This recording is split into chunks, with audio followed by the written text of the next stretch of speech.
Class పెట్టరా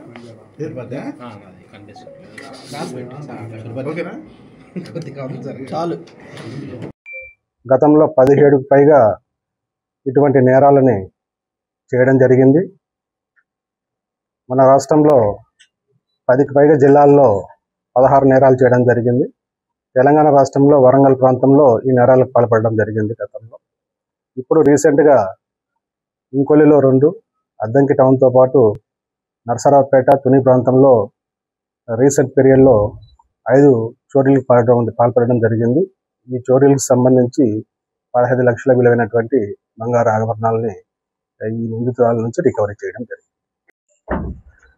ఇటీవల పలు ప్రాంతాల్లో ఈ బస్టాండ్లు, అదేవిధంగా ఈ వ్యాపార సముదాయ ప్రాంతాల్లో ప్రయాణికుల దృష్టి మరల్చి, ముఖ్యంగా ఈ మహిళల్ని టార్గెట్ చేసుకొని వారి యొక్క దృష్టి మరల్చి దొంగతనాలకు పాల్పడుతున్నటువంటి అంతర్రాష్ట్ర నిందితురాలని మా టీం పట్టుకోవడం జరిగింది. ఈ నిందితురాల నుంచి సుమారు 15 లక్షలు విలువైనటువంటి 136 గ్రాముల బంగారాన్ని రికవరీ చేయడం జరిగింది. ఈమె నెల్లూరు జిల్లా కావలి ప్రాంతానికి సంబంధించినటువంటి కావటి లలిత అలియాస్ గండికోట పద్మ. ఈమె నిందితురాలు గతంలో కూడా ఏపీతో పాటు తెలంగాణలో సుమారు 10 జిల్లాల్లో 17 కేసుల్లో నిందితురాలుగా ఉంది. ఏపీలో వెస్ట్ గోదావరి, ఎన్టీఆర్, కృష్ణా, గుంటూరు, ప్రకాశం, నెల్లూరు, రాయలసీమ ఏరియాల్లో, కడప, కర్నూలు, తిరుపతి ప్రాంతాల్లో సుమారు 17 పైగా నేరాలు గతంలో చేయడం జరిగింది. చివరిగా తెలంగాణలో ఈ వరంగల్ ప్రాంతంలో నేరాలకు పాల్పడుతూ 2020లో కూడా జైలుకు వెళ్ళి జైలు శిక్ష అనుభవించడం జరిగింది. తిరిగి జైలు నుంచి రిలీజ్ అయిన తర్వాత కూడా ఈ నేరాలకు పాల్పడుతుంది. ఇటీవల ఇంకొల్లి ప్రాంతంలో ఇటువంటి నేరాలు నమోదవడంతో ప్రత్యేక టీంని ఇంకొల్లి పోలీసుతో ఫామ్ చేసి ఈ చోరీలకు పాల్పడుతున్నటువంటి గ్యాంగ్ మీద దృష్టి పెట్టడం జరిగింది. ఈ క్రమంలో ఈ అంతర్రాష్ట్ర నిందితురాలను పట్టుకోవడం జరిగింది.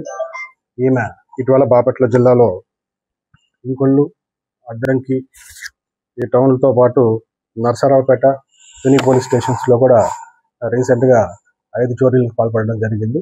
ఈ 5 చోరీలకు సంబంధించినటువంటి 15 లక్షలు అయినటువంటి 136 గ్రాముల బంగారు ఆభరణాలని నిందితురాల నుంచి రికవరీ చేసి అరెస్టు చూపెట్టి రిమాండ్ చేయడం జరిగింది.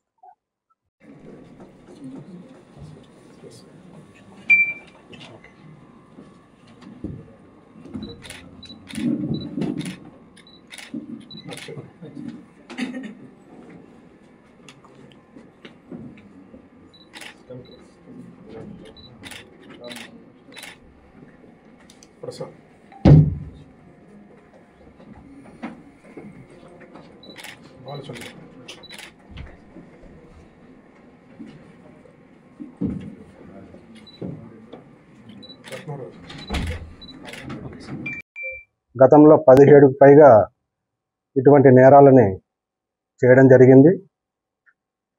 మన రాష్ట్రంలో 10కి పైగా జిల్లాల్లో 16 నేరాలు చేయడం జరిగింది. తెలంగాణ రాష్ట్రంలో వరంగల్ ప్రాంతంలో ఈ నేరాలకు పాల్పడడం జరిగింది గతంలో. ఇప్పుడు రీసెంట్గా ఇంకొల్లిలో 2, అద్దంకి టౌన్తో పాటు నర్సరావుపేట, తుని ప్రాంతంలో రీసెంట్ పీరియడ్లో 5 చోరీలకు పాల్పడడం జరిగింది. ఈ చోరీలకు సంబంధించి 15 లక్షల విలువైనటువంటి బంగారు ఆభరణాలని ఈ నిందితురాల నుంచి రికవరీ చేయడం జరిగింది.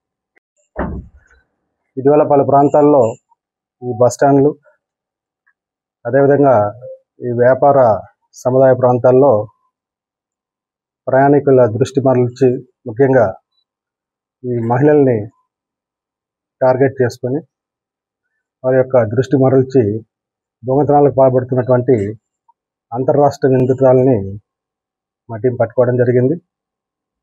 ఈ నిందితురాల నుంచి సుమారు 15 లక్షల విలువైనటువంటి 136 గ్రాముల బంగారాన్ని రికవరీ చేయడం జరిగింది. ఈమె నెల్లూరు జిల్లా కావలి ప్రాంతానికి సంబంధించినటువంటి కావటి లలిత అలియాస్ గండికోట పద్మ. ఈమె గతంలో కూడా ఏపీతో పాటు తెలంగాణలో సుమారు 10 జిల్లాల్లో 17 కేసుల్లో నిందితురాలుగా ఉంది. ఏపీలో వెస్ట్ గోదావరి, ఎన్టీఆర్, కృష్ణా, గుంటూరు, ప్రకాశం, నెల్లూరు, రాయలసీమ ఏరియాల్లో, కడప, కర్నూలు, తిరుపతి ప్రాంతాల్లో సుమారు 17 పైగా నేరాలు గతంలో చేయడం జరిగింది. చివరిగా తెలంగాణలో ఈ వరంగల్ ప్రాంతంలో నేరాలకు పాల్పడుతూ 2020లో కూడా జైలుకు వెళ్ళి జైలు శిక్ష అనుభవించడం జరిగింది. తిరిగి జైలు నుంచి రిలీజ్ అయిన తర్వాత కూడా ఈ నేరాలకు పాల్పడుతుంది. ఇటీవల ఇంకొల్లు ప్రాంతంలో ఇటువంటి నేరాలు నమోదవడంతో ప్రత్యేక టీంని ఇంకొల్లు పోలీసుతో ఫామ్ చేసి ఈ చోరీలకు ప్రవర్తున్నటువంటి గ్యాంగ్ మీద దృష్టి పెట్టడం జరిగింది. ఈ క్రమంలో ఈ అంతర్రాష్ట్ర నిందితురాలను పట్టుకోవడం జరిగింది. ఈమె ఇటీవల బాపట్ల జిల్లాలో ఇంకొల్లు, అద్దంకి ఈ టౌన్లతో పాటు నర్సరావుపేట, తుని పోలీస్ స్టేషన్స్లో కూడా రీసెంట్గా 5 చోరీలకు పాల్పడడం జరిగింది. ఈ 5 చోరీలకు సంబంధించినటువంటి 15 లక్షలు అయినటువంటి 136 గ్రాముల బంగారు ఆభరణాలని నిందితురాల నుంచి రికవరీ చేసి అరెస్టు చూపెట్టి రిమాండ్ చేయడం జరుగుతుంది.